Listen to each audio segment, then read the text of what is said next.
Hello mga katito bar. For today's video po ay samahan niyo po ako sa aking pagbiyahe sa Lalamove. Tingnan po natin kung malaki po ba ang kinikita talaga dito sa Lalamove. Sapat po ba ito sa isang may pamilya? Tunghayan po natin at samahan niyo po ako sa buong maghapon kong ito.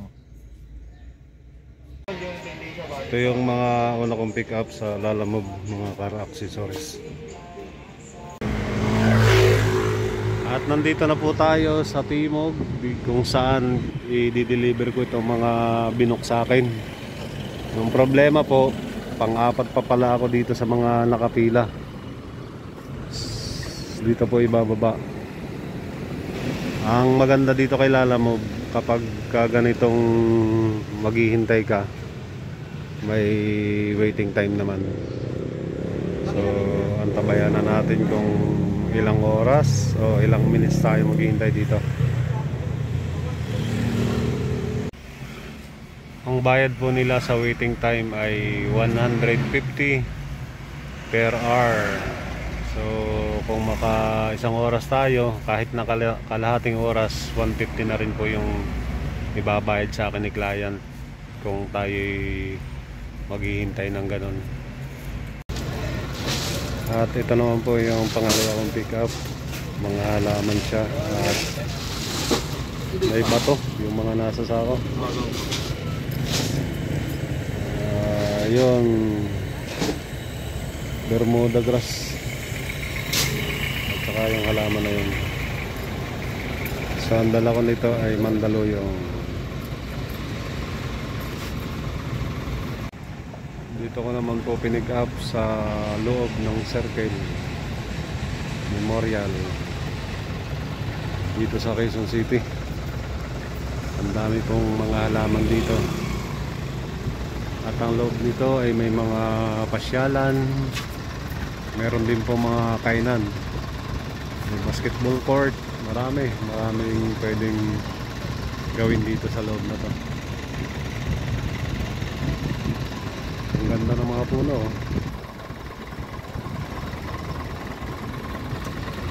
Ayan, si Cimarron. Katambal natin sa hanap buhay. At nandito na po tayo sa Mandaluyong at binababa na ang mga halaman. 40 yan eh.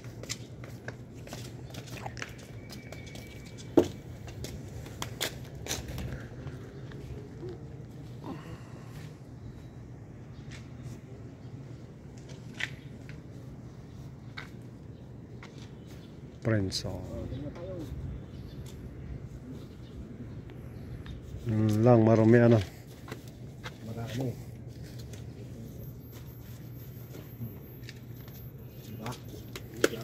Ito po yung result ng pagsakay ko sa mga halaman. May iwan sa akin to mga dumi.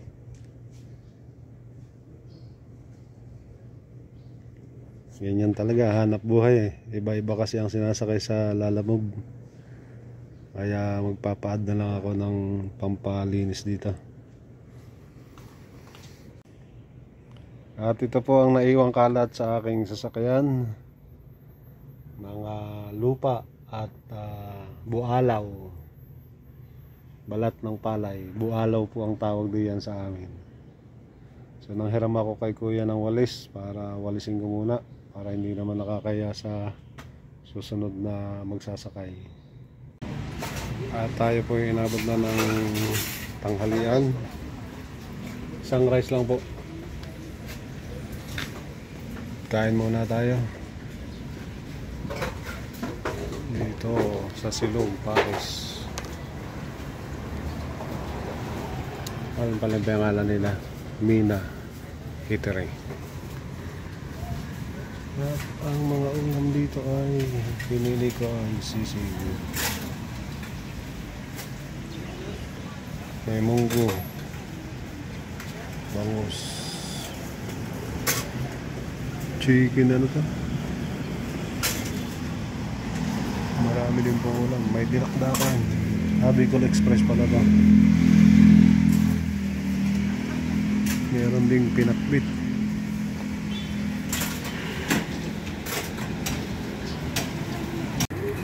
Ito po yung serving nila ng sisig at serving nila mga guys, nausok-usok pa. Sige po, kain muna si Tito Bar. So dito may nakuha na naman tayong booking dito sa Mandaluyong, papunta naman ng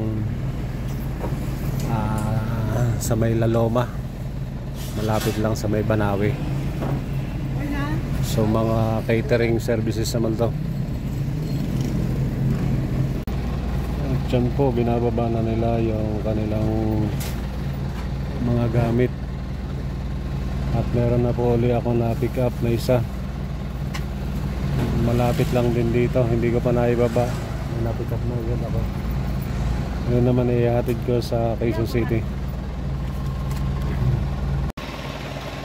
Dito na po tayo sa isa, another pick up, apat na ganito. May ilalagay pa po kayo dyan? Wala na?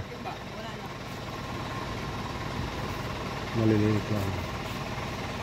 At ito po, may nakasabay tayong isa, Blessing, at doble yung booking ko ngayon, same location, kaya sinabay ko na. Okay, thank you. Dito natin na-pick up sa malapit sa SM San Lazaro. Dadalhin ko po ito sa Pasig. Sa may ano lang yon, sa may Robinson Ortigas. Maganda at sabay, dalawa. Two bird in one stone. Alright.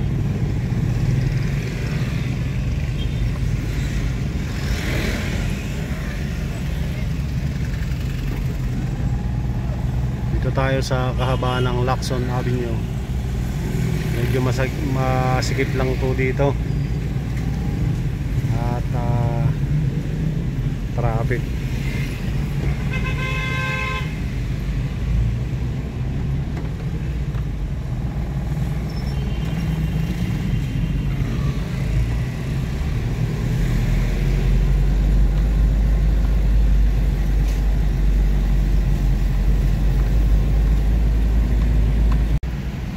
Naabot na po tayo ng Alat at traffic masyado. Pa lang ako sa may Robinson Galleria.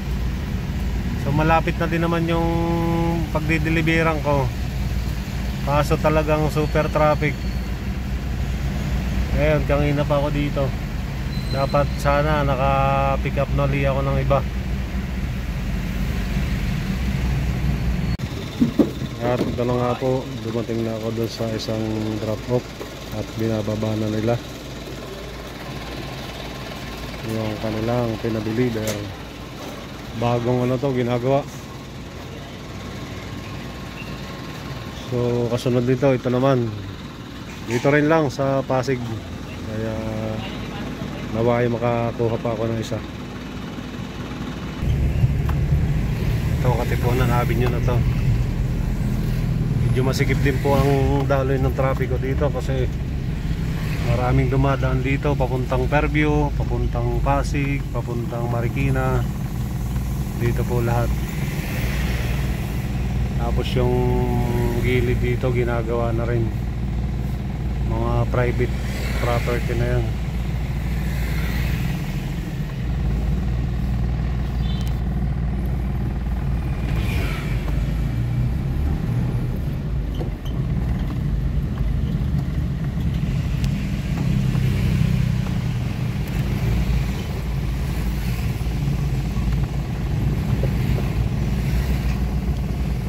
Nagtitinda dito ng mga halaman.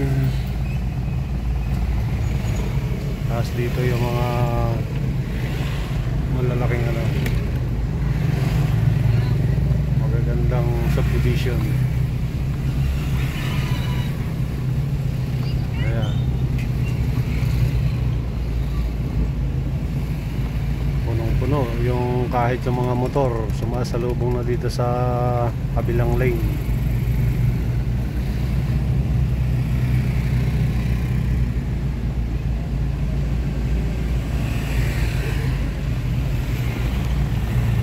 At yan po, naibaba ko na yung Last na sakay ko ito. Dito siya dinala sa Pilrose Tattoo. Ayan, 4 na box na puti. Okay, ganda ng view dito. Maghihintay na ulit tayo ng booking. May makaisa pa o dalawa. Palubog na po muli ang araw. Nagtatakip silim na. Ang ganda ng view. Dito po tayo sa may bandang Krame. Tatabi lang tayo dito. Maghahanap tayo ng bakanting lote para maghintay ng booking.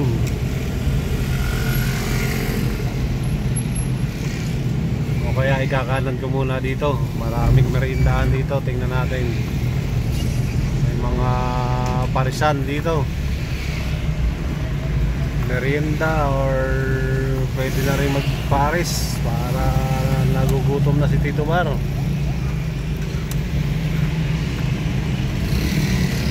Silipin natin yung masarap dito. Nakakakain ako dito minsan pagka may bakante. Yan, dito sarap dito yung mga kainan eh. Tanong natin kung pwede. Wala namang raker dito eh. Kabisado ni Tito Bar yung mga kainan.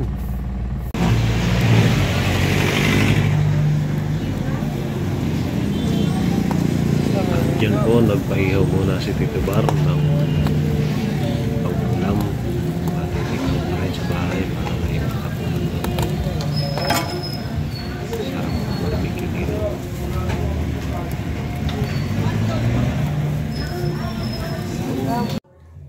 Nakauwi na po ako ng bahay mga ka-Tito Bar at 5 biyahe lang po yung ating nakayanan dahil medyo traffic din kanina sa ating mga ruta at ang hali na rin po nakalabas si Tito Bar.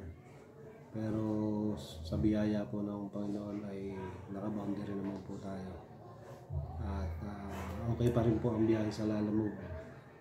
Maraming salamat po sa lahat ng mga nag-subscribe na sa akin at sa mga hindi pa po nag-subscribe, please subscribe po at marami pong salamat. Marami pa po tayong mga biyahe na ipapakita. So God bless po sa bawat isa.